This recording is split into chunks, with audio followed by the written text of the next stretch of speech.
The steady hum of airplane engines filled the cabin as Flight 447 from Chicago to Denver prepared for takeoff. In seat 12A, Sarah Chen clutched her boarding pass with trembling fingers, her heart racing as she tried to calm her fussy 3-month-old son Tommy, who squirmed restlessly in her arms. Before we jump back in, tell us where you're tuning in from, and if this story touches you, make sure you're subscribed, because tomorrow I've saved something extra special for you. The cramped economy cabin felt suffocating as other passengers shuffled past, their expensive luggage and designer clothes a stark contrast to Sarah's worn jeans and faded sweater. She had spent her last savings on this one-way ticket, a desperate gamble that felt both necessary and terrifying. Sarah had never imagined she would be fleeing across the country with nothing but a diaper bag and the clothes on her back. 6 months ago, she had been a promising graphic designer at a small marketing firm in Chicago, living in a modest apartment with her boyfriend Marcus and planning their future together. Then came the unexpected pregnancy, Marcus's immediate demand for an abortion, and when Sarah refused, his swift and cruel abandonment. The eviction notice had arrived just 3 weeks after Tommy's birth, when Sarah was still recovering from a difficult delivery and struggling with postpartum depression that made even simple tasks feel insurmountable. The airplane's cabin lights dimmed slightly as the last passengers found their seats. Sarah bounced Tommy gently, hoping to soothe him before takeoff, but his cries only grew louder. She could feel the disapproving stares from nearby passengers, their silent judgment adding to her already overwhelming anxiety.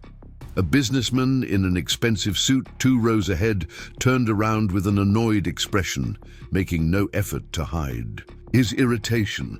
Sarah's cheeks burned with embarrassment as she fumbled through her diaper bag, searching for anything that might comfort her son. In the chaos of packing her few possessions and escaping her increasingly dangerous neighborhood, Sarah had forgotten to pack enough formula. Tommy had finished his last bottle during the long wait at the gate, and now his hungry cries echoed through the cabin. She had exactly $17 in her wallet, barely enough for a taxi from the airport to her sister's apartment in Denver, assuming Lisa would even let them stay. Their relationship had been strained since their mother's death 3 years earlier, and Sarah hadn't spoken to her sister since calling to tell her about the pregnancy. The flight attendant, a middle-aged woman with kind eyes and graying hair, approached Sarah's row with a gentle smile. "Is there anything I can help you with, dear?" she asked, her voice barely audible over Tommy's escalating cries.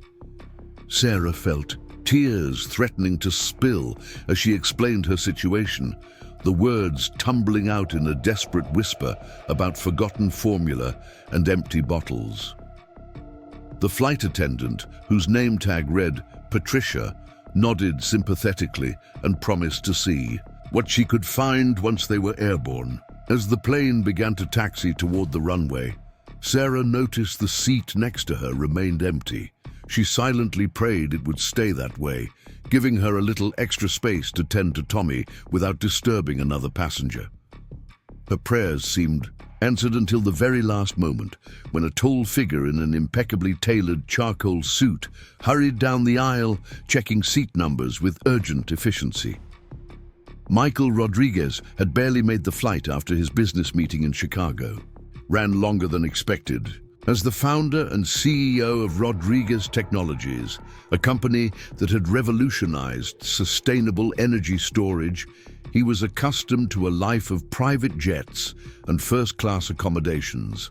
However, his assistant had booked this commercial flight months ago for a charity event in Denver, and by the time his schedule changed, upgrading to first class was impossible.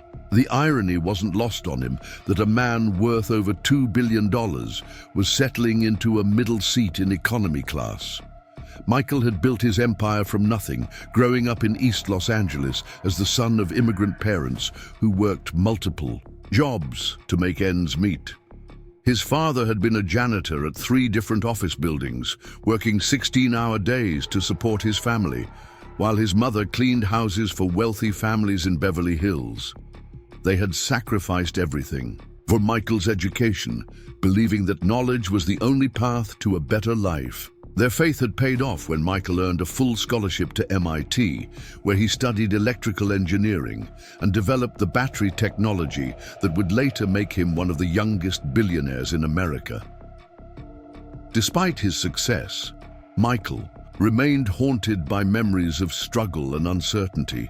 He remembered the nights his family had gone to bed hungry, the shame of wearing second-hand clothes to school, and the constant fear of eviction that had defined his childhood. These experiences had shaped his philanthropic efforts, though he preferred to keep his charitable giving private, away from the media attention that seemed to follow his every move. As Michael squeezed past Sarah to reach his window seat, Tommy's cries reached a new level of intensity. The baby's face was red and scrunched with distress, tiny fists waving frantically in the air. Sarah looked up at Michael with apologetic eyes, her exhaustion evident in every line of her face.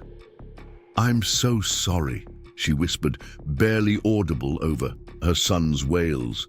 "He's hungry, and I forgot to pack enough formula. I'll try to keep him quiet." Michael studied the young woman beside him, taking in details that spoke of financial hardship and recent struggles. Her clothes were clean but worn, her shoes scuffed and practical rather than fashionable. The diaper bag at her feet was stuffed to capacity, suggesting she was traveling with everything she owned. Dark circles under her eyes indicated sleepless nights, and the way she held her baby spoke of a fierce protectiveness born from necessity rather than choice. "Don't apologize," Michael said gently, his voice carrying a warmth that surprised even him. "Babies cry. It's what they do." He settled into his seat and pulled out his phone, ostensibly to check emails, but found himself watching Sarah struggle to comfort her son.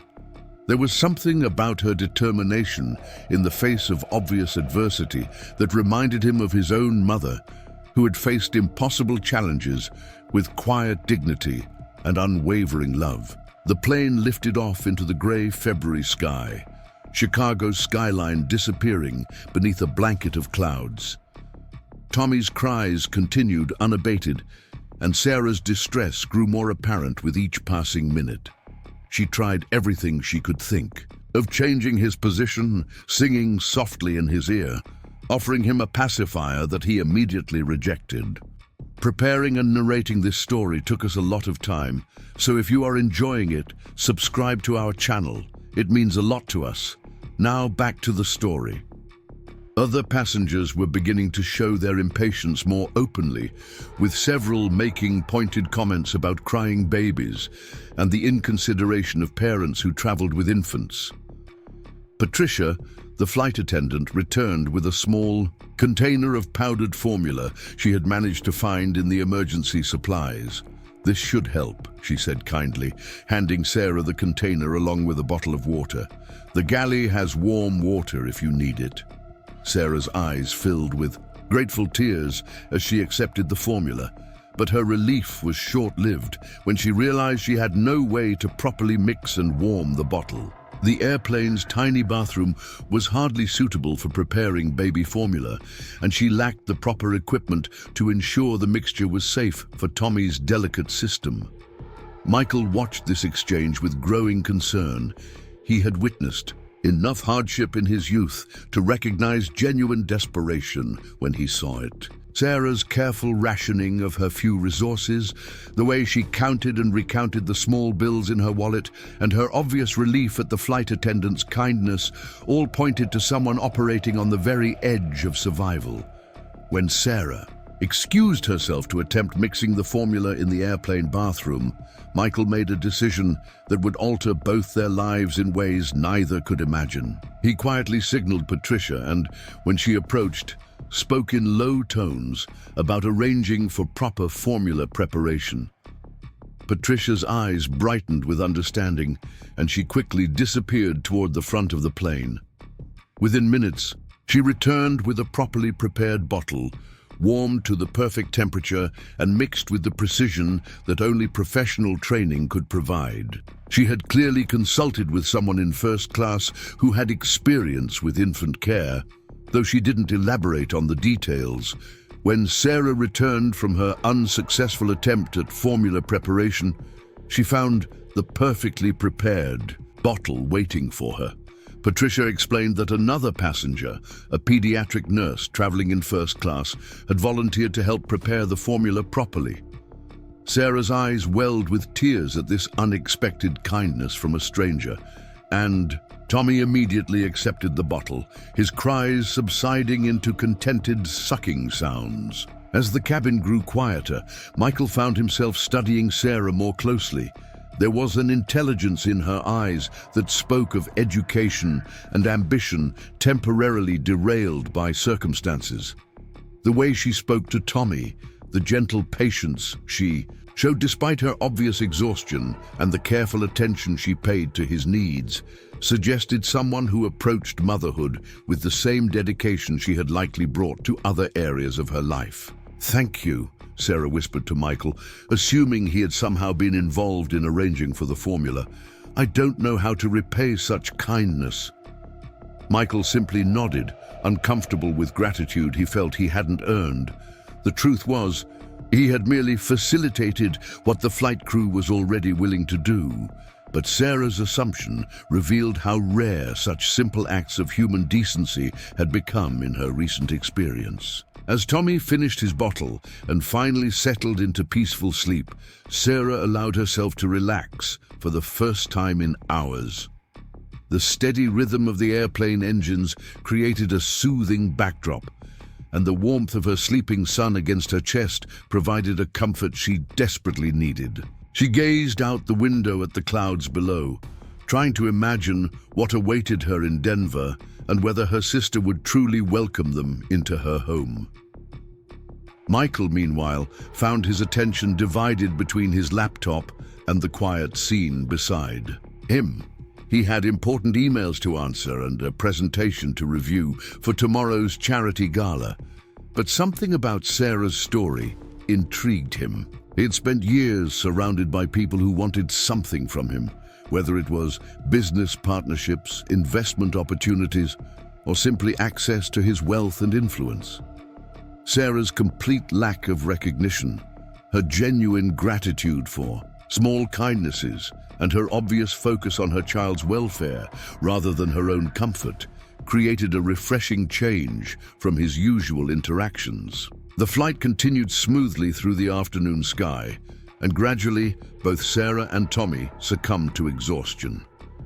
Sarah's head tilted against the window as she dozed fitfully, one protective hand still resting on her sleeping son. Michael noticed how even in sleep she maintained a vigilant posture, as if ready to spring into action at the first sign that Tommy needed her. This level of constant alertness suggested someone who had learned to rely only on herself, who couldn't afford the luxury of truly restful sleep. Michael's own eyes grew heavy as the combination of his early morning meetings and the gentle motion of the aircraft took their toll. He had been working 18-hour days for the past month, preparing for the launch of his company's newest innovation in renewable energy storage.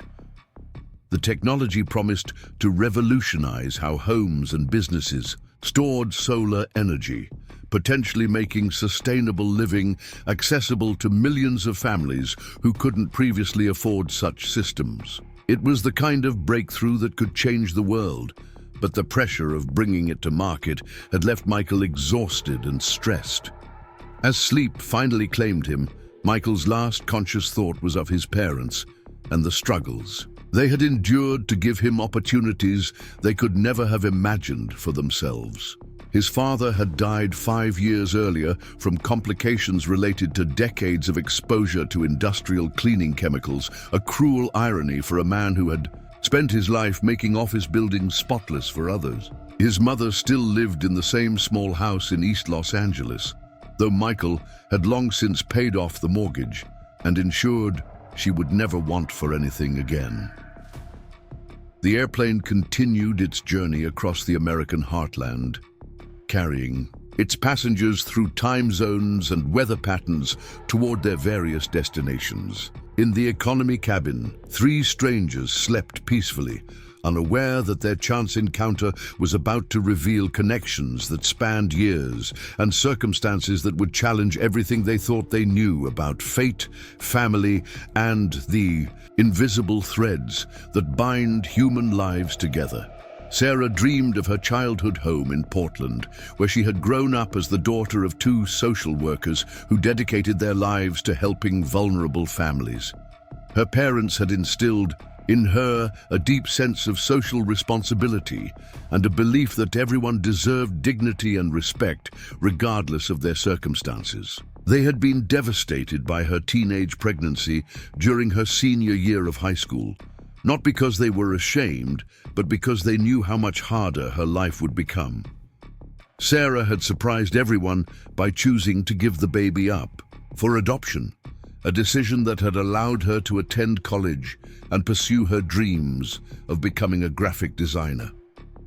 The baby she had given up, a daughter she had named Hope before placing her in the arms of loving adoptive parents, would have been 12 years old now.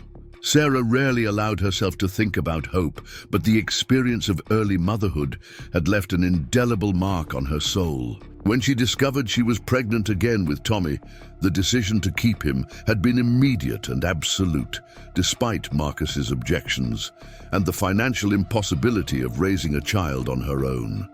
In his sleep, Michael's hand unconsciously moved toward the small leather wallet in his jacket pocket, where he carried a single photograph that he looked at whenever the pressures of business success threatened to overwhelm him. The photo showed a young girl with dark curls and bright eyes, taken on her 8th birthday at a park in Phoenix. He had never met this child, but she occupied a corner of his heart that remained untouched by the demands of corporate leadership and public recognition. Years earlier, when Michael's company had first achieved major success, he had quietly established a foundation dedicated to supporting adoptive families and children in foster care. The work was deeply personal, connected to a chapter of his life that he had never shared with business associates or the media. As a teenager, during a particularly difficult period when his family faced eviction and his father's health was failing, Michael had briefly considered placing himself in foster care to reduce the financial burden on his parents. The idea had been quickly dismissed, but the experience had left him with a profound understanding of how quickly circumstances could change and how fragile the safety net truly was for vulnerable families.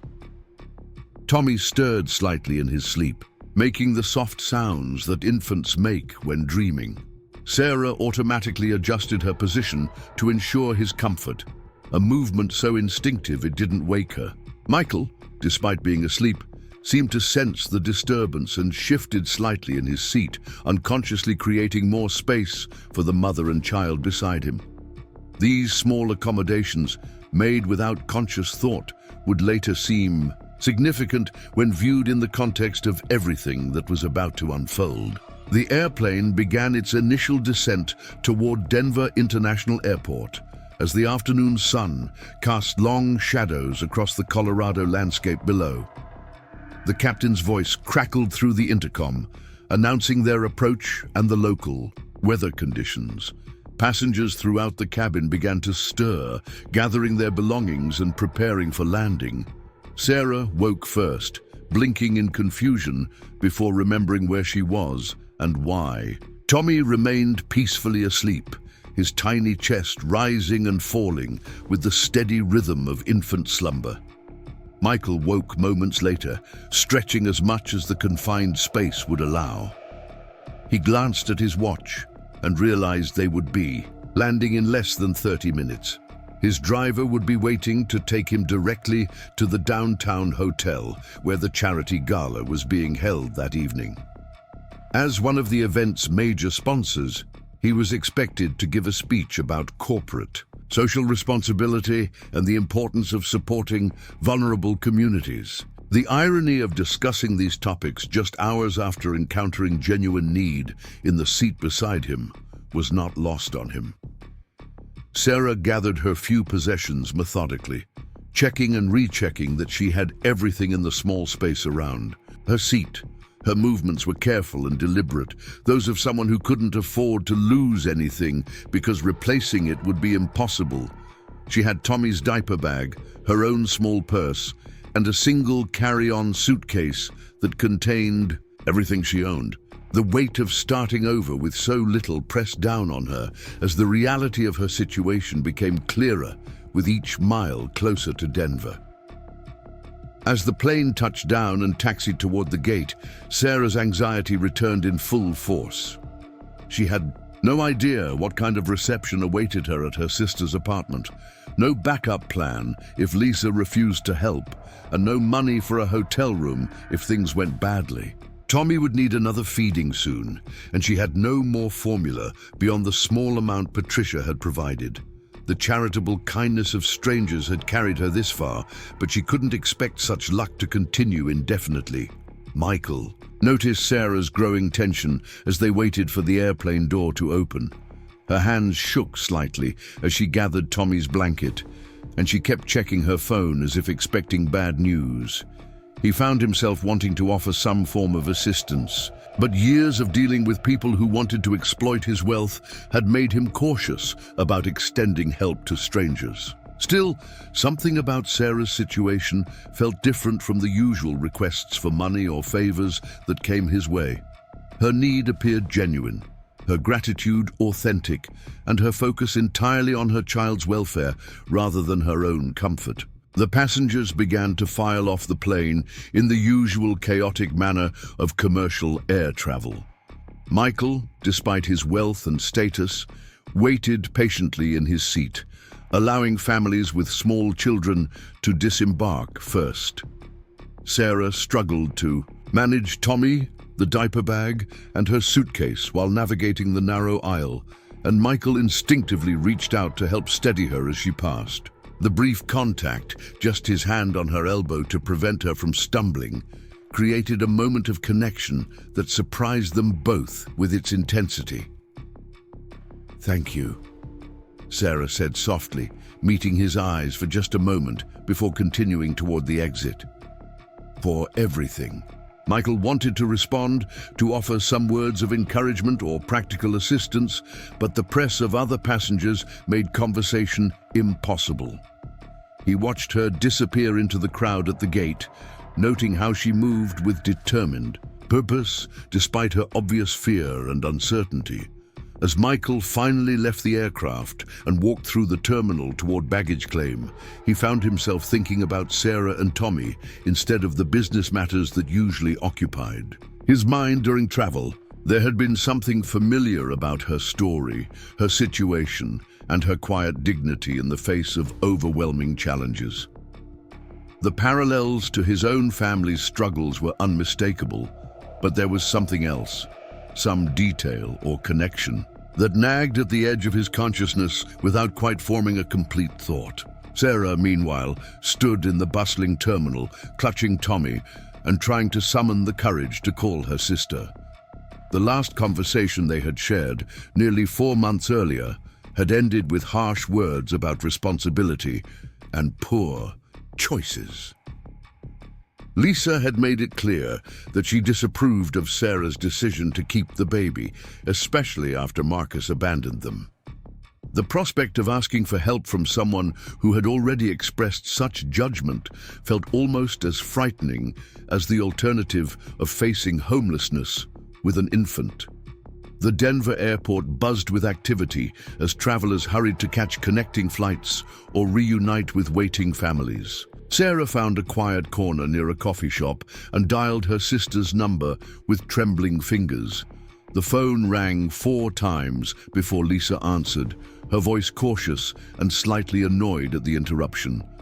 When Sarah explained that she was at the airport with Tommy and desperately needed a place to stay, the silence on the other end of the line stretched uncomfortably long. Michael had retrieved his luggage and was walking toward the exit, where his driver waited when he spotted Sarah still talking on her phone in the corner. Even from a distance, he could see the tension in her posture and the way she held Tommy protectively against her chest. Something about the scene reminded him powerfully of his own mother during the darkest days of his childhood, when she had made countless difficult phone calls seeking help from relatives who often couldn't or wouldn't provide it. The conversation with Lisa didn't go well. Sarah's sister agreed to let them stay for one night, but made it clear that it couldn't be a permanent arrangement. Lisa had her own financial struggles as a single teacher living in a small apartment, and she couldn't afford to support Sarah and Tommy long-term. The conditional nature of even this temporary refuge left Sarah feeling more isolated than ever, but she accepted gratefully, knowing that one night of safety was better than none. As Sarah hung up the phone and began walking toward the taxi stand, Michael made an impulsive decision that would set in motion a chain of events neither of them could have anticipated. He approached her carefully, not wanting to startle her or seem threatening, and spoke quietly so as not to attract attention from other travelers. "Excuse me," he said, his voice gentle but confident. "I couldn't help but notice you seem to be having some difficulties. I wanted to offer my assistance if you'd accept it." Sarah looked up at him with surprise and wariness, her protective instincts immediately on high alert. She had learned to be suspicious of men who offered help to vulnerable women, especially when those women were traveling alone with babies. Michael seemed to understand her hesitation and took a step back to give her space. "I'm not trying to impose," he continued, "but I remember how hard things can be when you're traveling with limited resources. If you need transportation, or if there's anything practical I can do to help, I'd be glad to assist." He pulled out one of his business cards and offered it to her, noting how she hesitated before taking it. Sarah glanced at the card and saw the Rodriguez Technologies logo, along with Michael's name and title. She didn't recognize the company name, but the professional appearance of the card suggested he was legitimate rather than predatory. Still, accepting help from a stranger felt dangerous, even if her alternatives were limited. Tommy chose that moment to wake up and begin fussing, reminding Sarah that her son's needs had to take priority over her own caution. "I appreciate the offer," Sarah said carefully, "but I'm meeting my sister, and we'll be fine." It was a polite lie designed to deflect assistance while avoiding offense. Michael nodded understandingly, but something in Sarah's tone suggested that her plans weren't as solid as she wanted to appear. He had developed a keen sense for reading people during his years in business, and Sarah's body language indicated someone putting on a brave front while privately struggling with fear and uncertainty. "Of course," Michael replied, "but if your plans change, or if you need anything while you're in Denver, please don't hesitate to call. Sometimes it helps to know there are people willing to help, even if you don't end up needing the assistance." With that, he walked away toward his waiting car, leaving Sarah standing alone with Tommy and wondering whether she had just made a terrible mistake by refusing help from someone who might genuinely have wanted to assist her. As Michael's car pulled away from the airport, he found himself thinking about the encounter and wondering if he had done enough. His instinct told him that Sarah's situation was more precarious than she wanted to admit, and her obvious intelligence and determination reminded him of countless people he had known who deserved better circumstances than life had provided. The charity gala he was attending that evening would raise hundreds of thousands of dollars for worthy causes, but sometimes the most meaningful help was the kind that happened one person at a time, in moments of genuine human connection. Sarah managed to find a taxi that would accept the minimal fare to her sister's apartment, though the driver grumbled about the short distance and poor tip. As they drove through Denver's streets toward Lisa's neighborhood, Sarah stared out the window at the unfamiliar city and wondered what kind of future she could possibly build here. Tommy slept peacefully in her arms, blissfully unaware of the uncertainty that surrounded his young life. And Sarah made a silent promise that somehow, no matter what it took, she would find a way to provide him with the stability and love he deserved. The taxi pulled up in front of a modest apartment complex in a working-class neighborhood where the buildings showed their age but were well maintained. Sarah paid the driver with most of her remaining cash and stood on the sidewalk holding Tommy and her meager possessions, gathering courage for the difficult conversation that awaited her. She had burned bridges behind her by leaving Chicago, and now she had to hope that family ties would prove stronger than the resentment and judgment that had characterized her recent relationship with Lisa. As the afternoon shadows lengthened across the Denver skyline, Sarah walked up the concrete steps to her sister's apartment building, unaware that her brief encounter with Michael Rodriguez had planted seeds that would eventually grow into something far more significant than either of them could have imagined. The business card in her pocket felt like a lifeline she was afraid to use, a connection to a world of resources and opportunities that seemed as distant as the mountains visible on the horizon. The first part of Sarah's journey was ending as she reached for the intercom button that would announce her arrival to the sister who represented her last hope for shelter and support. Behind her, the city of Denver spread out in all directions, full of possibilities and challenges that would test her resolve and determination in ways she couldn't yet comprehend. Above her, the Colorado sky stretched endlessly, promising that tomorrow would bring new chances for redemption, connection, and perhaps even the kind of miraculous coincidences that sometimes transform lives in the most unexpected ways. Lisa opened the apartment door with a mixture of resignation and barely concealed irritation. The two sisters hadn't seen each other in over a year, and the changes in Sarah were immediately apparent. Where Lisa remembered a confident young woman with ambitious dreams, she now saw someone worn down by circumstances and desperately clinging to hope. Tommy stirred in Sarah's arms, his tiny face scrunched in sleep, and Lisa's expression softened slightly at the sight of her nephew. The apartment was small but tidy, decorated with the careful attention of someone who couldn't afford to replace things, but took pride in maintaining what she had. Lisa taught third grade at an underfunded public school, and evidence of her work was everywhere.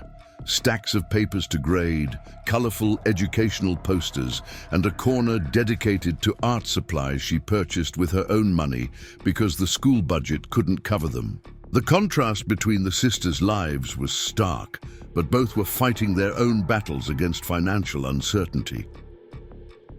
"He's beautiful," Lisa said quietly, gesturing for Sarah to come inside. "He looks like you did when you were a baby."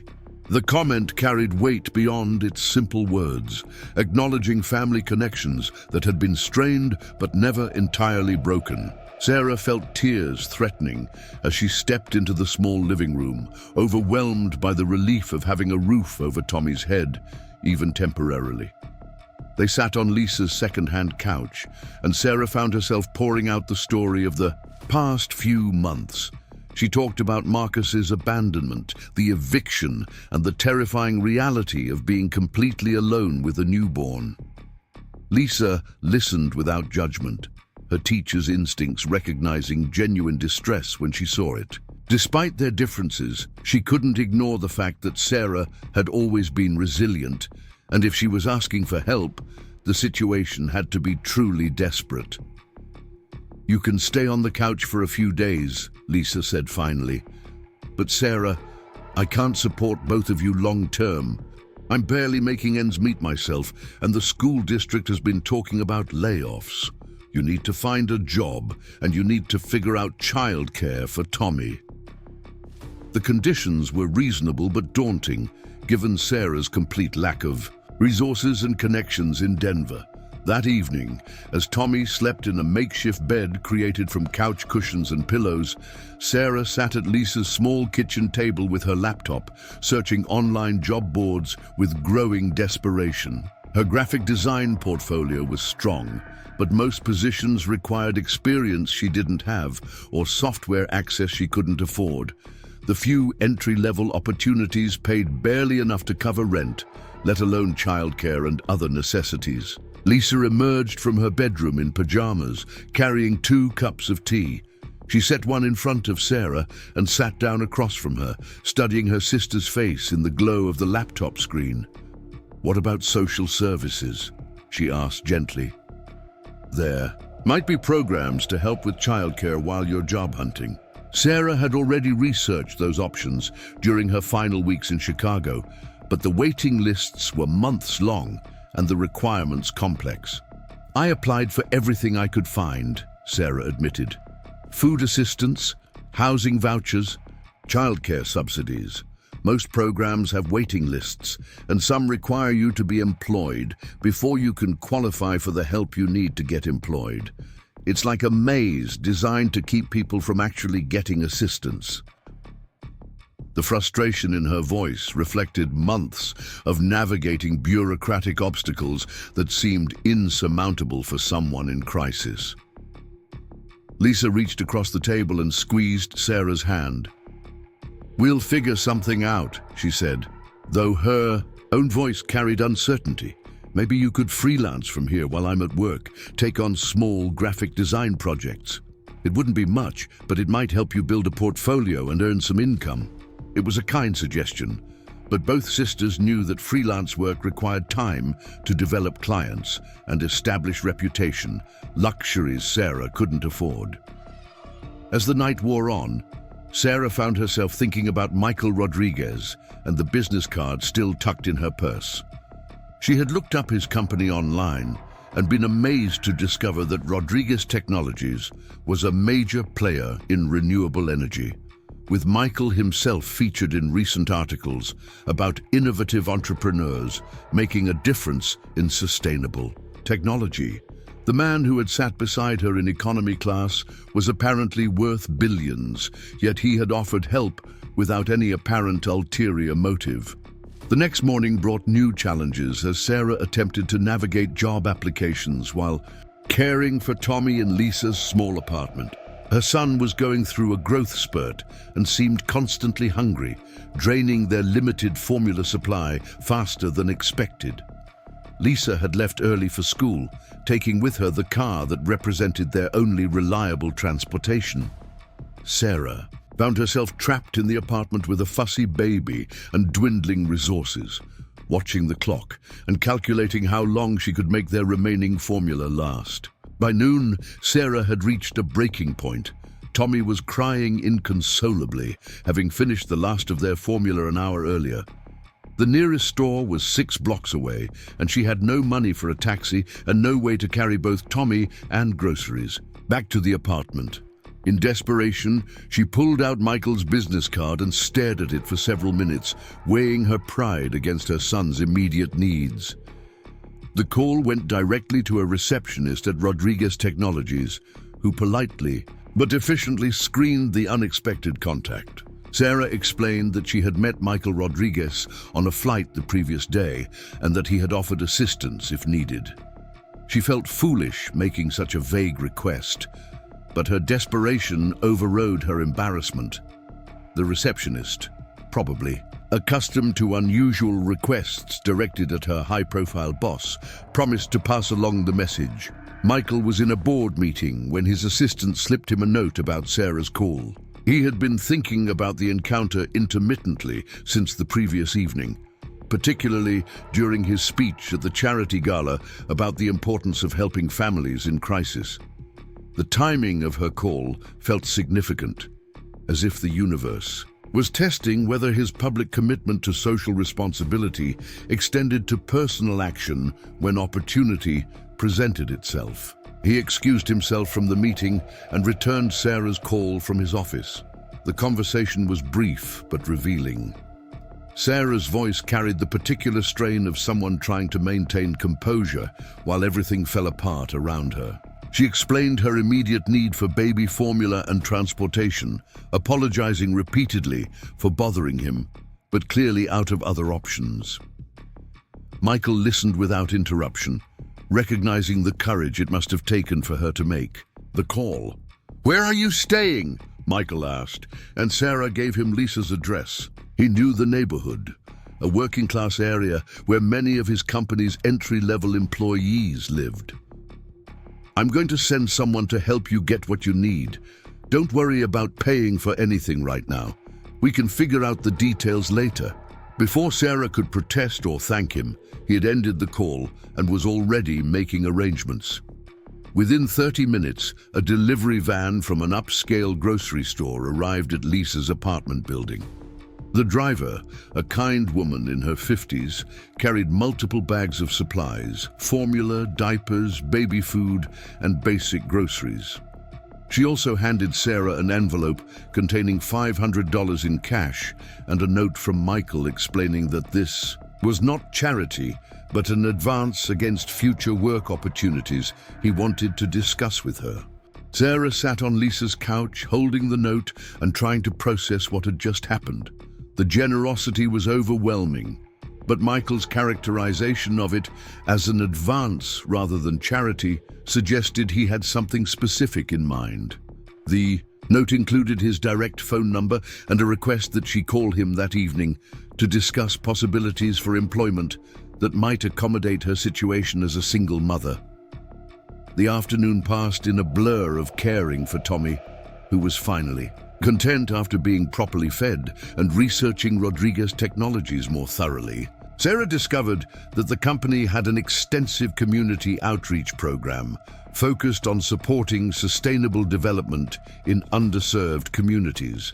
They also offered unusual benefits for employees, including on-site childcare and flexible scheduling options that seemed almost too good to be true. When Lisa returned from school that evening, she was amazed by the transformation in her apartment. The refrigerator was stocked with food, Tommy was sleeping peacefully, and Sarah looked more relaxed than she had since arriving in Denver. Sarah explained about Michael's assistance, showing her sister the note and the business card. Lisa's teacher instincts made her immediately suspicious of such generosity from a stranger, but she couldn't deny that the help was desperately needed. "Just be careful," Lisa warned. "Men like that don't usually help women like us without expecting something in return. Make sure you understand what he wants before you get too involved." It was practical advice born from years of witnessing how power imbalances could be exploited, but Sarah sensed that Michael's motivations were more complex than simple exploitation. That evening, Sarah called Michael's direct number as requested. He answered on the second ring, and his voice carried the same gentle authority she remembered from their airplane encounter. He explained that Rodriguez Technologies was expanding their community outreach division and needed someone with graphic design skills to help develop educational materials and marketing campaigns for their sustainability programs. The position would be entry-level initially, Michael explained, but there's significant room for growth for someone with creativity and dedication. We offer full benefits, including health insurance and access to our on-site childcare facility. The salary starts at $60,000 annually, with performance bonuses and advancement opportunities. Sarah found herself speechless at the figures being discussed, which represented more than double what she had ever earned. Michael continued, outlining the position, emphasizing the flexibility and support systems the company provided for working parents. "I want to be completely transparent with you," he said. "Your personal situation didn't factor into my decision to offer this opportunity. I'm offering it because our conversation yesterday demonstrated intelligence, resilience, and the kind of perspective we need in our community outreach work. You understand what it's like to struggle, and that understanding is valuable when we're trying to help others in similar situations."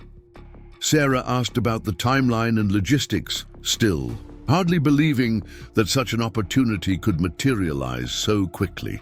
Michael explained that she could start as soon as the following week, giving her time to arrange childcare and settle into her new environment. The on-site childcare center had immediate availability, and they were experienced in caring for infants. The position would also include a signing bonus to help with immediate expenses like housing deposits and work clothes. "There's one more thing," Michael added before ending the call. "I want you to know that this offer comes with no strings attached beyond professional expectations. You're not obligated to me personally in any way, and your job security depends entirely on your performance, not on any sense of gratitude or personal relationship. I believe in keeping business and personal matters separate, and I want you to feel completely comfortable in this arrangement." After the call ended, Sarah sat in stunned silence while Lisa put away the dishes from their first adequate meal in weeks. The opportunity seemed almost too perfect, addressing every major challenge she faced: employment, healthcare, childcare, and financial stability. Lisa's earlier warnings echoed in her mind, but Sarah's research into the company had revealed consistently positive employee reviews and a reputation for ethical business practices. The next few days passed in a whirlwind of preparations. Sarah used some of Michael's advance money to purchase professional clothing appropriate for an office environment, grateful that her post-pregnancy body was nearly back to its pre-Tommy size. She visited the Rodriguez Technologies building to complete paperwork and tour the facilities, amazed by the modern workspace and comprehensive employee amenities. The childcare center impressed her most of all. Located on the building's second floor, it featured state-of-the-art equipment, highly qualified staff, and a curriculum that emphasized both safety and development. The director, Maria Santos, was a warm woman with decades of experience who immediately put Sarah at ease about leaving Tommy in professional care. The center operated on extended hours to accommodate the varying schedules of company employees, and parents could visit their children throughout the day if needed. Sarah's first day of work arrived with a mixture of excitement and anxiety that reminded her of starting college years earlier. She dressed carefully in her new professional attire, fed Tommy, and prepared his diaper bag with the methodical attention of someone who couldn't afford to forget anything important. Lisa had offered to drive them to work before heading to her own school, a gesture of support that meant more to Sarah than her sister probably realized. The Rodriguez Technologies building buzzed with purposeful energy as employees arrived for the day. Sarah checked in at the main reception desk and was directed to the community outreach department on the 4th floor. Her supervisor, Carmen Rodriguez, was an energetic woman in her 40s who shared Michael's last name, but was quick to explain that she was his cousin, not his wife, and had earned her position through years of non-profit work rather than family connections.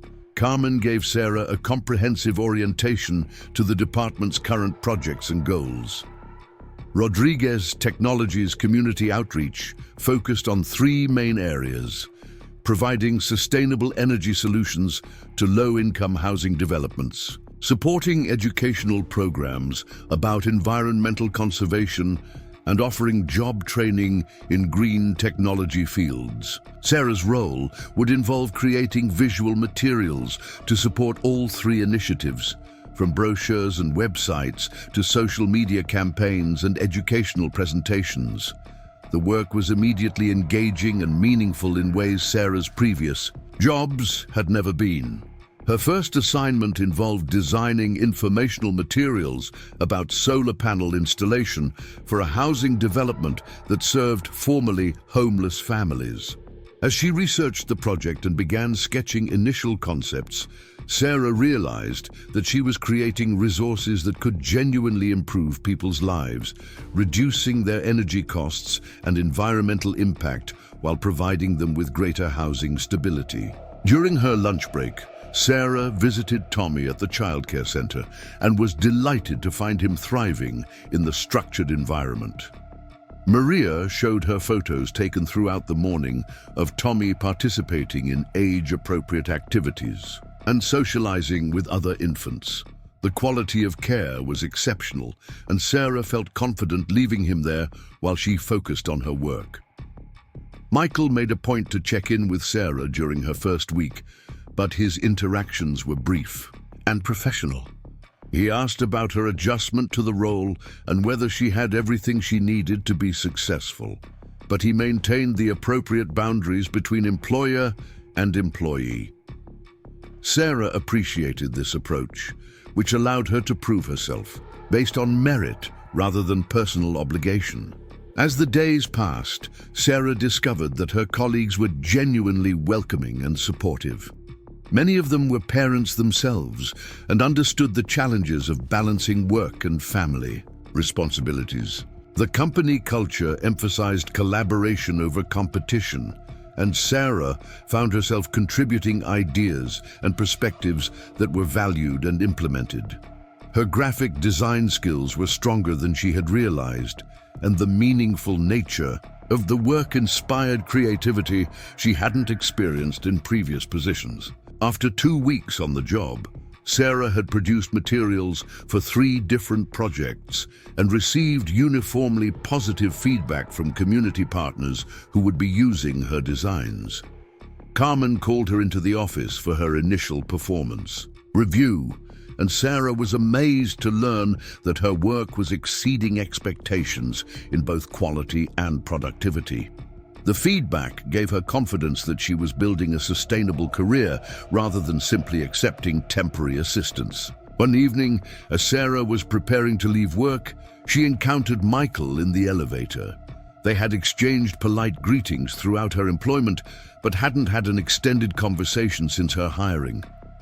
As the elevator descended toward the parking garage, Michael asked how she was finding the work and whether Tommy was adjusting well to the childcare arrangement. "It's been wonderful," Sarah said honestly. "I never imagined I could find work that felt so meaningful while also providing the stability Tommy and I need. Everyone has been incredibly welcoming, and I feel like I'm actually making a contribution rather than just earning a paycheck." Michael smiled at her enthusiasm, noting how different she looked from the desperate young woman he had met on the airplane just a month earlier. "You've impressed everyone with your work quality and professionalism," Michael replied. "Carmen tells me you've brought fresh perspectives to several projects and that community partners have specifically praised your materials. That kind of impact in such a short time suggests you have significant potential for advancement within the organization." The conversation felt natural and professional, without the awkwardness Sarah had initially feared might develop between them. As they reached the parking garage, Michael mentioned that the company was planning a major expansion of their community outreach efforts and would be looking for someone to lead the graphic design and communications aspects of the new initiatives. "It would mean more responsibility and a substantial salary increase," he explained, "but it would also require someone with demonstrated ability to manage multiple projects and work independently. I wanted you to know about the opportunity so you can consider whether it interests you." Sarah thanked him for the information and promised to think about the possibility. As she drove home to Lisa's apartment where she and Tommy had been staying for the past month, she reflected on how dramatically her life had changed since that desperate airplane encounter.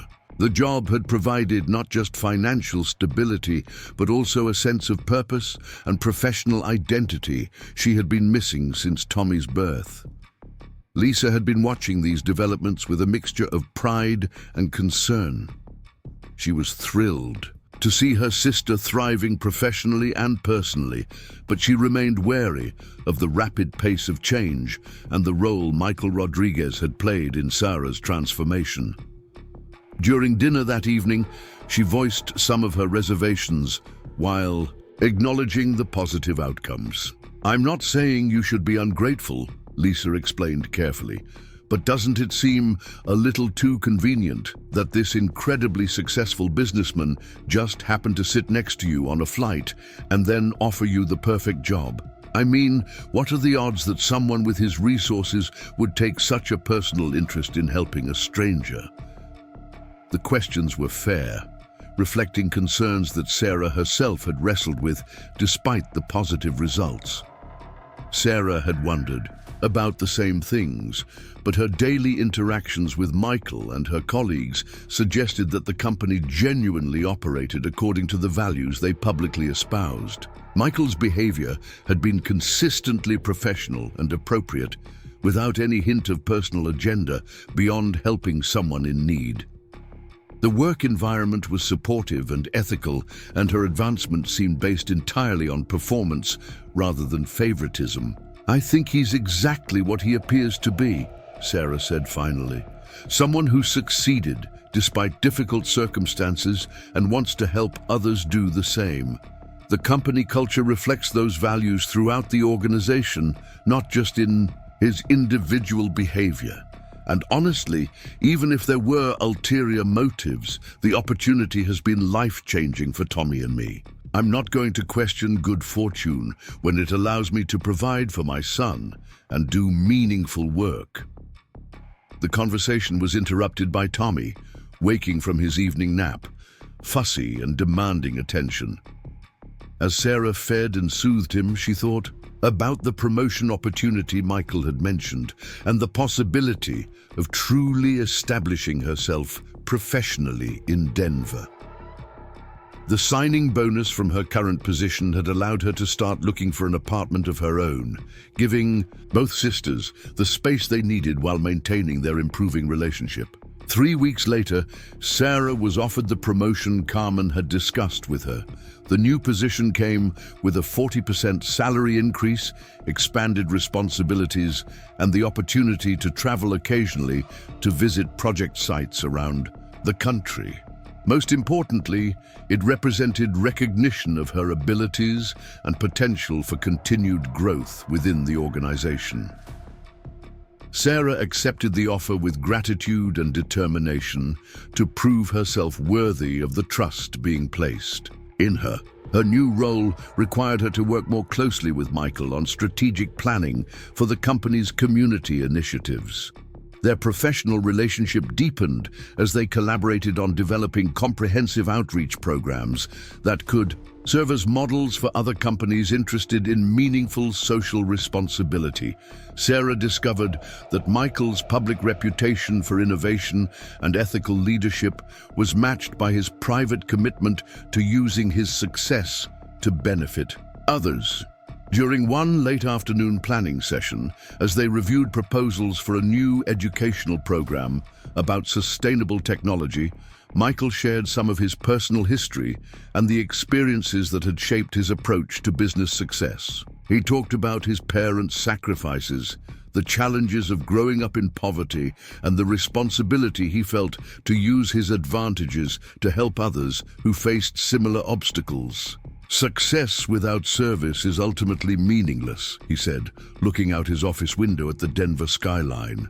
"I could have $10 billion instead of 2, but if I'm not using those resources to make a positive difference, what's the point? The real measure of achievement isn't how much you accumulate, but how much you contribute to making the world better for others."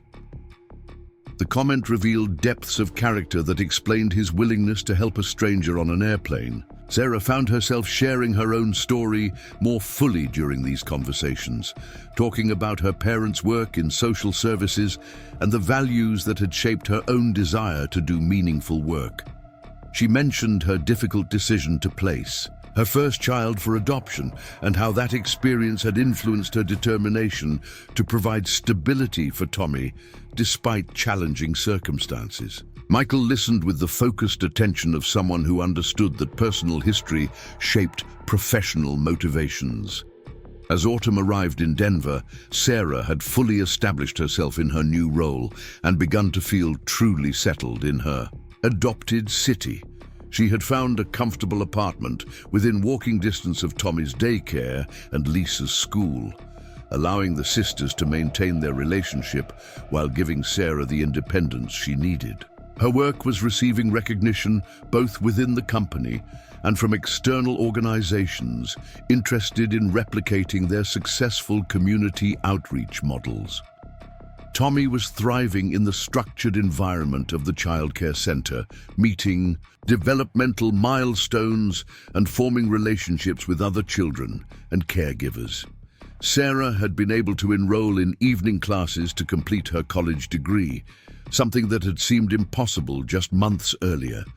The stability and support system she had built allowed her to plan for the future with confidence, rather than simply survive from day to day. One evening, as Sarah was updating her portfolio with recent work samples, she received an unexpected email from a colleague she had worked with years earlier at her previous graphic design job. The message mentioned seeing Sarah's name associated with Rodriguez Technologies in a recent industry publication and expressed surprise at her apparent career advancement. The colleague asked whether Sarah would be interested in participating in a panel discussion about sustainable design at an upcoming conference. The invitation represented another milestone in Sarah's professional development and a sign that her work was gaining recognition beyond her immediate workplace. She replied positively to the invitation while copying Carmen on the email to ensure there were no conflicts with company policy about external speaking engagements.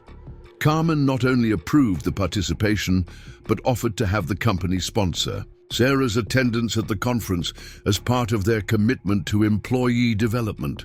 Michael learned about the speaking opportunity during their weekly planning meeting and expressed enthusiasm about Sarah representing the company at such an event.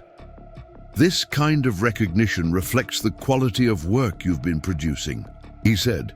"It also creates opportunities to network with other professionals in your field and to share our approach to community outreach with a broader audience." His support felt genuine and professionally appropriate rather than personally motivated. As Sarah prepared for the conference presentation, she reflected on the remarkable transformation her life had undergone since that desperate airplane encounter just 6 months earlier. From counting pennies for baby formula to speaking at professional conferences about meaningful work, the journey seemed almost too dramatic to be real. Yet every step had been earned through hard work, determination, and the support of people who believed in her potential.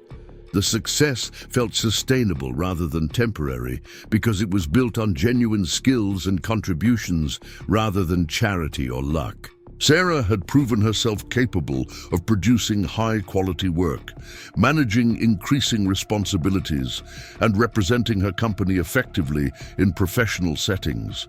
The foundation she was building would support continued growth and advancement, regardless of any personal relationship with Michael or dependency on his continued goodwill. Lisa had watched this transformation with growing pride and decreasing concern about the circumstances that had initiated it. Her sister had demonstrated resilience, professionalism, and independence that made it clear she was building a genuine career rather than simply accepting ongoing assistance. The relationship with Michael remained appropriately professional, and Sarah's success appeared to be based on merit rather than favoritism or personal obligation. As winter approached Denver, bringing the first snow of the season and the holiday preparations that marked the end of Sarah's first year with Rodriguez Technologies, she felt confident about the future in ways that had once seemed impossible. Tommy was developing into a happy, healthy toddler who thrived in his stable environment. Her work continued to evolve and expand with new projects that challenged her creativity while serving communities that needed support. The foundation built during those first desperate months in Denver had grown into something substantial and sustainable. Sarah had not only survived the crisis that brought her to Colorado, but had transformed it into an opportunity for growth and service that aligned with her deepest values. The chance encounter with Michael Rodriguez had indeed changed her life, but the ultimate success belonged to her own determination and abilities rather than his generosity alone. The conference in Portland had been more successful than Sarah could have imagined. Her presentation on sustainable design practices for community outreach had received enthusiastic responses from industry professionals, and several organizations had expressed interest in collaborating with Rodriguez Technologies on future projects. As she sat in the airport waiting for her return flight to Denver, Sarah felt a sense of professional accomplishment that still seemed surreal after everything she had been through. Tommy had stayed with Lisa during the 3-day trip, and Sarah found herself missing him more intensely than she had expected. The separation reminded her of how much her life had changed since those desperate early days in Denver. Now she had the luxury of worrying about missing her son during business travel rather than wondering whether she could afford to feed him. The contrast was stark and humbling. Her phone buzzed with a text message from an unknown number, and Sarah hesitated before opening it. The message was brief but intriguing. "Sarah Chen, I saw your presentation at the Sustainability Conference. I think we need to talk. This is about something more important than business. Can you call me when you get a chance? Elena Martinez, Phoenix Children's Services." Sarah stared at the message, her mind immediately jumping to worst-case scenarios. Had something happened to Tommy? But the mention of Phoenix confused her, since she had no connections to that city. She decided to return the call immediately, rather than spend the flight home worrying about unknown possibilities. Elena Martinez answered on the first ring, her voice warm but serious. "Thank you for calling so quickly.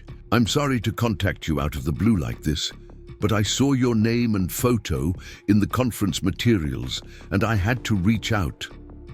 Are you the Sarah Chen who gave birth to a daughter in Los Angeles 12 years ago and placed her for adoption through Sunshine Family Services?" Sarah's breath caught in her throat. The question hit her like a physical blow, bringing back memories she had carefully compartmentalized for years. "Yes," she said quietly, looking around the busy airport and wishing for privacy. "That was me. Why are you asking about that? Is something wrong with Hope?" "Hope is fine," Elena assured her quickly. "More than fine, actually. She's a remarkable young girl who's thriving with her adoptive family. But Sarah, there's something you need to know about her adoption, something that might change your understanding of how your life has unfolded over the past year." The cryptic statement sent chills down Sarah's spine. Elena explained that she was a social worker who specialized in maintaining post-adoption connections when appropriate and beneficial for all parties involved. Hope's adoptive parents, the Martinez family, had always been open about her adoption and had maintained a file of information about her birth mother in case Hope ever wanted to make contact. That file included not just Sarah's basic information, but also updates that had been provided over the years through mutual contacts and social media monitoring. "What I'm about to tell you might sound impossible," Elena continued, "but I need you to hear me out completely before you react. Hope's adoptive father is Miguel Martinez, but her adoptive family also includes her uncle, who has been deeply involved in her upbringing since she was placed with them. That uncle is Michael Rodriguez." The words hit Sarah like a freight train. The airport noise seemed to fade away as she struggled to process what she was hearing. "That's impossible," she whispered. "Michael doesn't know about Hope. I never told him I had given up a child for adoption. We've worked together for months, and he's never mentioned having a niece." Eleanor's voice remained gentle but firm. "Sarah, Michael has known exactly who you are since the day he met you on that airplane. The family has been following your life from a distance for years, not to interfere, but to make sure you were okay and to be prepared if Hope ever wanted to establish contact. When Michael recognized your name and situation during your flight encounter, He saw an opportunity to help you while also learning more about the woman who gave birth to the niece he adores. Sarah felt the world tilting around her as the implications sank in. Every interaction with Michael, every opportunity he had provided, every moment of apparent coincidence had been orchestrated by someone who knew her most closely guarded secret. The job offer, the childcare assistance, the professional development opportunities, all of it had been based on deception. "He's been lying to me this entire time," Sarah said, her voice breaking. "Everything I thought I had earned. Everything. I believed about my own capabilities and worth. It was all fake. He was just helping me because of hope, not because of anything special about me or my work."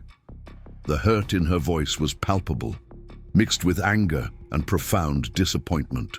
Elena tried to explain the complexity of the situation from Michael's perspective. "It's not that simple, Sarah. Michael genuinely believes in your abilities and has been impressed by your work. But you're right that his initial motivation for helping you was connected to hope. He's been wrestling with whether and how to tell you the truth, especially as your professional relationship has developed and deepened." The conversation continued for another 20 minutes, with Elena providing details about Hope's life and development that both thrilled and devastated Sarah. Her daughter was academically gifted, artistically talented, and surrounded by a loving, extended family that included Michael as a devoted uncle figure. Hope knew about her adoption and had occasionally expressed curiosity about her birth mother, but she was secure and happy in her current situation. "Hope doesn't know about Tommy or about your current connection to her uncle," Elena explained. "Michael has been very careful to keep those worlds separate until he could figure out the right approach. But Sarah, there's something else. Hope has been asking more questions about her birth mother lately, and the family thinks she might be ready for some form of contact, if you're interested." When the call ended, Sarah sat in stunned silence in the busy airport terminal. Passengers flowed around her while she tried to reconcile everything she thought she knew about her life with these new revelations. The betrayal felt profound, not just because Michael had lied by omission, but because it called into question everything she had achieved over the past year. The flight back to Denver passed in a blur of conflicted emotions. Sarah found herself alternating between anger at Michael's deception and amazement at the coincidental connections that had brought them together. The professional success she had been so proud of now felt tainted by the knowledge that it had been motivated by factors beyond her control or merit. Lisa was waiting at Sarah's apartment when she returned from the airport, having brought Tommy home from their weekend together.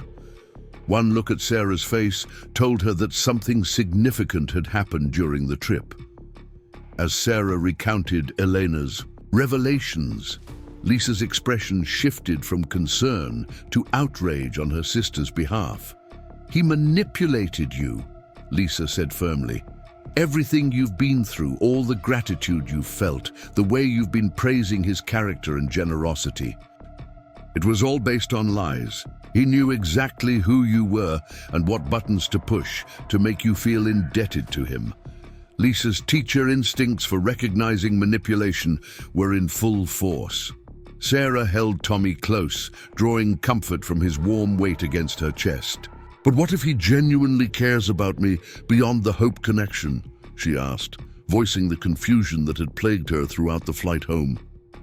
"What if his feelings and respect for my work are real, even if his initial motivations were different? Does it matter why something good started if the results have been genuinely positive?" The questions had no easy answers. Sarah's professional achievements over the past year had been real. Her contributions to the company's community outreach efforts had been valuable, and her growth as a person and parent had been significant. Yet all of it now felt overshadowed by the knowledge that her relationship with Michael had been built on fundamental dishonesty. That night, Sarah lay awake, staring at the ceiling while Tommy slept peacefully beside her. She thought about Hope, the daughter she had carried and loved, and ultimately given up to provide her with a better life than Sarah could offer at 17. The knowledge that Hope was thriving and might want contact filled her with joy. But the circumstances surrounding this revelation created an emotional minefield she wasn't sure how to navigate. Monday morning arrived with the dreaded necessity of facing Michael at work. Sarah had spent the weekend oscillating between fury and hurt, practicing different versions of the confrontation she knew was inevitable. She dropped Tommy at the childcare, sent her with a heavy heart, wondering whether this might be his last day in the nurturing environment that had become so important to both of them. Michael was waiting in her office when she arrived, his expression serious and slightly apprehensive. He had clearly been expecting this conversation, which suggested he knew about Elena's call or had perhaps even authorized it. Sarah closed the door behind her and stood facing him across her desk, the physical distance reflecting the emotional chasm that had opened between them. "You know why I'm upset," Sarah said without preamble. "The question is whether you're going to continue lying to me or finally tell me the truth about everything." Her voice was steady, despite the emotional turmoil she felt inside. Michael looked older than she had ever seen him, the weight of months of deception evident in his posture and expression. "I've been planning to tell you about Hope for weeks," he said quietly. "I was waiting for the right moment, trying to figure out how to explain something that sounds unbelievable, even when it's true. But you're right to be angry. I should have been honest from the beginning." "From the beginning?" Sarah's voice rose slightly. "You mean from the moment you sat down next to me on that airplane, already knowing exactly who I was and what my connection to your family was? From the moment you orchestrated that entire grocery store scenario to make me feel grateful for help I didn't even need?" Michael shook his head firmly. "The airplane encounter was genuinely coincidental. I had no idea you would be on that flight or in that seat. But when I heard your name and saw your situation, I recognized you immediately. I've been carrying a photo of you in my wallet for 12 years, Sarah. Hope treasures the few pictures she has of you, and I wanted to be able to recognize you if our paths ever crossed." The admission that he had been carrying her photograph for over a decade hit Sarah with unexpected emotional force. The image of Michael looking at her picture over the years, thinking about the young woman who had given birth to his beloved niece, created a complexity she hadn't anticipated. "So everything that followed was planned," Sarah said, trying to maintain her anger in the face of growing confusion. "The job offer, the perfect salary, the childcare arrangement, all of it designed to help Hope's birth mother without her knowing why she was really being helped." Michael moved closer, his expression earnest and pained. "The initial decision to help you was absolutely connected to Hope. I won't lie about that. But Sarah, everything that happened after that first week was based on your own merit and abilities. The promotion you received, the recognition your work has gained, the opportunities that have come your way, those are all based on your talent and dedication." "How can I believe that?" Sarah asked, her voice breaking slightly. "How can I trust anything you say when you've been deceiving me for an entire year? Every conversation we've had, every moment I thought we were building professional respect and friendship, was happening under false pretenses." Michael was quiet for a long moment before responding. "You can believe it because I'm going to show you something that proves your worth is independent of any family connection." He pulled out his phone and began scrolling through emails. 3 weeks ago, I received an offer from a competitor trying to recruit you for their community outreach director position. They offered a starting salary 20% higher than what you're currently making, and they have no idea about your connection to Hope.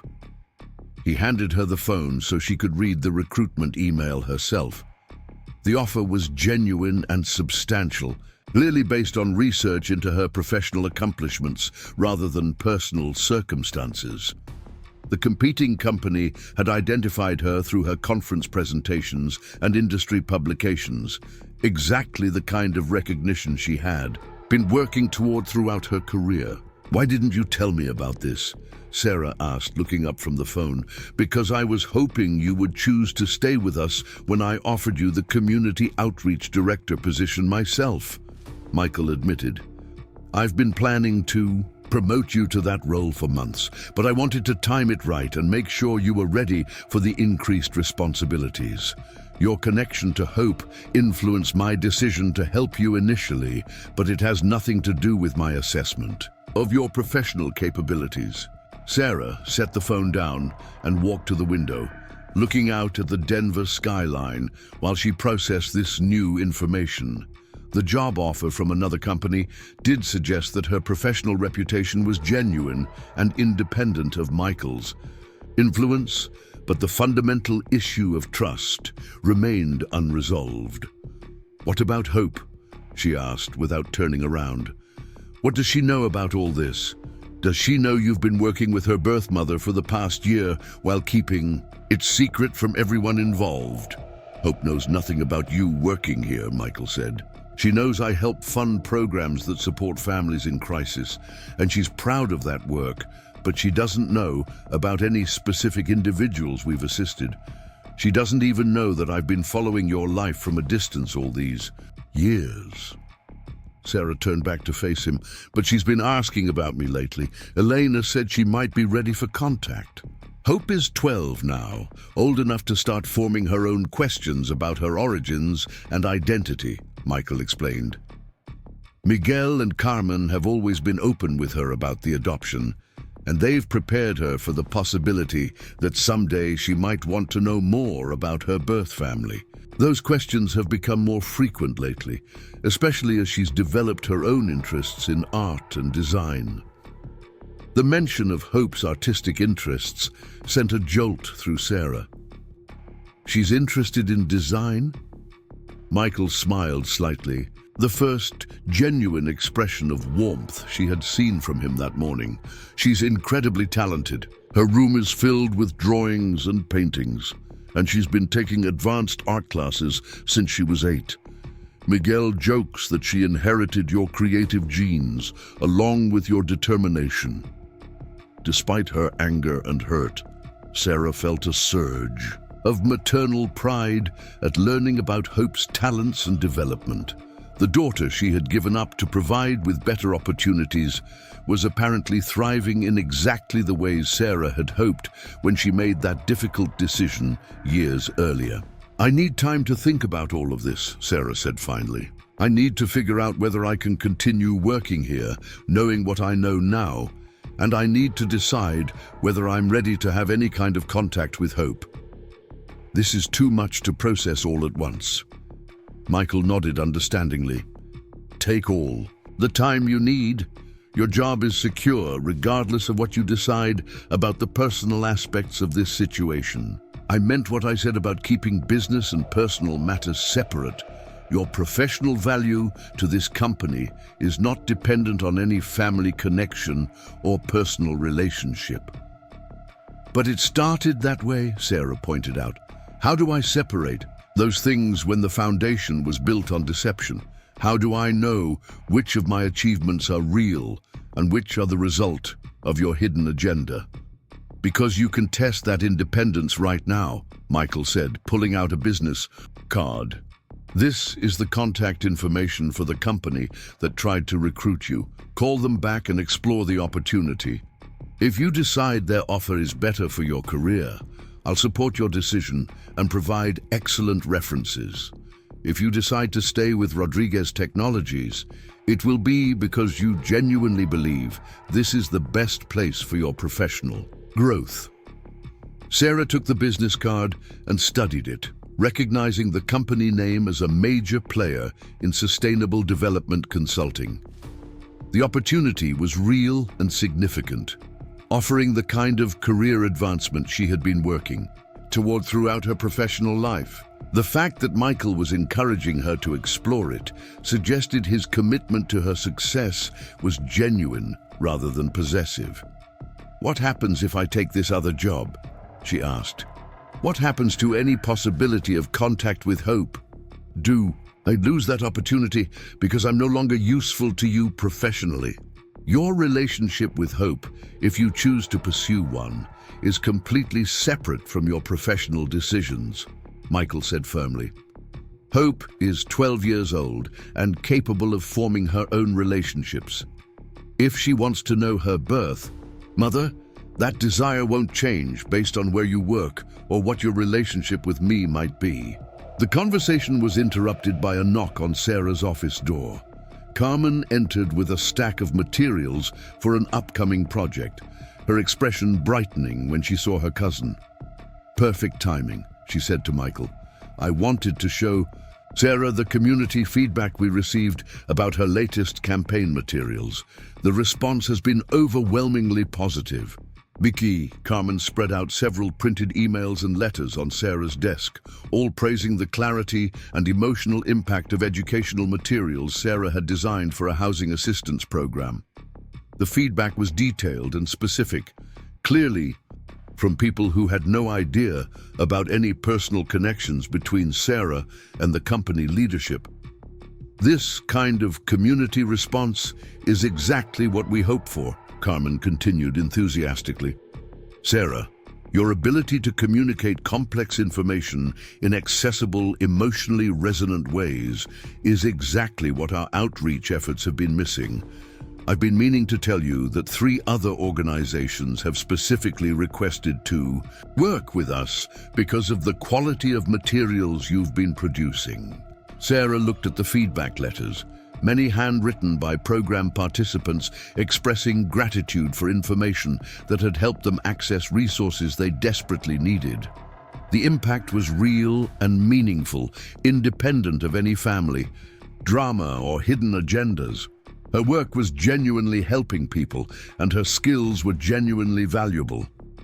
After Carmen left, Sarah and Michael sat in contemplative silence for several minutes. The complexity of their situation defied easy resolution, but the evidence of Sarah's professional competence provided a foundation for moving forward regardless of personal complications. "I'm going to call that other company," Sarah said finally. "Not because I necessarily want to leave, but because I need to prove to myself that I have real options and real value in the marketplace. I need to know that my success isn't dependent on your family connections or guilty conscience." Michael nodded approvingly. "That's exactly what you should do. And Sarah, regardless of what you decide professionally, I hope you'll consider whether you want to learn more about Hope. She's an amazing kid who deserves to know how loved she was by the woman who gave her life, even if that woman couldn't raise her herself." The mention of Hope's desire to know about her birth mother brought tears to Sarah's eyes. For 12 years, she had wondered whether her daughter ever thought about her, whether the adoption had provided the loving, stable environment she had hoped for, and whether Hope understood that placing her for adoption had been an act of love rather than abandonment. "Tell me about her," Sarah said quietly. "Tell me what she's like, what she cares about, how she's growing up. I've been wondering about those things for 12 years. Michael's expression softened as he began describing his niece. "Hope is incredibly intelligent and curious about everything. She reads voraciously, asks challenging questions, and has strong opinions about social justice issues. Miguel and Carmen have raised her to be confident and independent, but also compassionate and aware of how privileged her life has been compared to many other children." He pulled out his phone and showed Sarah several recent photos of Hope. The young girl had Sarah's dark hair and eyes, but her smile was entirely her own. She was photographed at various activities: a science fair where she had won first place for a project about renewable energy, an art class where she was working on a large painting, and a family gathering where she was clearly the center of attention and affection. "She knows she's adopted, and she's proud of it," Michael continued. "Miguel and Carmen have always talked about adoption as a beautiful way that families are formed when birth parents love their children enough to make sure they have the best possible life. Hope understands that her birth mother was young and made a brave, loving decision." Sarah studied the photographs with intense emotion, seeing traces of herself in Hope's features, but also recognizing the confidence and security that came from being raised in a stable, loving environment. The decision to place Hope for adoption had been agonizing, but seeing the results suggested it had been the right choice for everyone involved. "Does she know about Tommy?" Sarah asked. "She doesn't know she has a half-brother," Michael admitted. "That's information we thought should come from you if and when you decide you want her to know. But Sarah, I think she would be thrilled to learn she has a little brother. Hope has always wanted siblings, and she's wonderful with younger children." The image of Hope meeting Tommy, of her daughter learning she had a baby brother, filled Sarah with both excitement and terror. The potential for joy was enormous, but so was the potential for disruption and disappointment if the relationship didn't develop positively. "I need to think about all of this," Sarah said, standing up from her desk. "I need time to process what you've told me and figure out what I want to do about the job situation and about Hope. This is too much to decide quickly." Michael stood, as well, respecting her need for space and time. "I understand completely. Take whatever time you need. And Sarah, I'm truly sorry for not being honest with you from the beginning. I thought I was protecting everyone involved, but I realize now that the deception has caused more harm than honesty would have." After Michael left her office, Sarah sat alone, trying to reconcile the anger she felt about his deception with the growing understanding that his motivations had been complex rather than simply manipulative. The professional opportunities he had provided were genuine. Her achievements were based on real merit, and his care for both Hope and Tommy appeared authentic rather than calculated. The most difficult part was acknowledging that despite his lies by omission, Michael had fundamentally changed her life for the better. Without his intervention, she and Tommy might still be struggling with basic survival rather than thriving professionally and personally. The help had been motivated by family connections she hadn't known about, but the results had been transformative in entirely positive ways.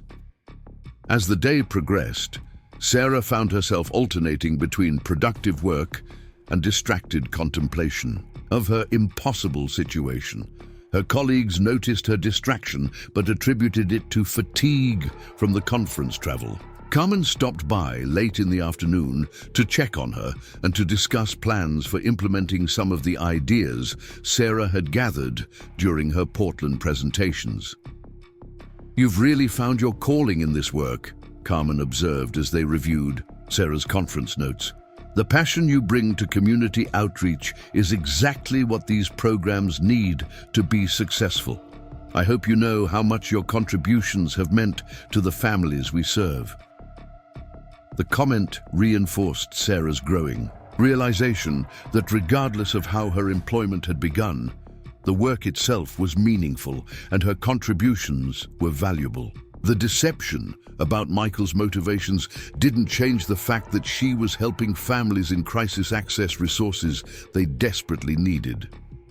That evening, Sarah picked up Tommy from the childcare center and spent extra time talking with Maria about his development and daily activities. The quality of care he received there was exceptional, and Maria's genuine affection for him was evident in every interaction.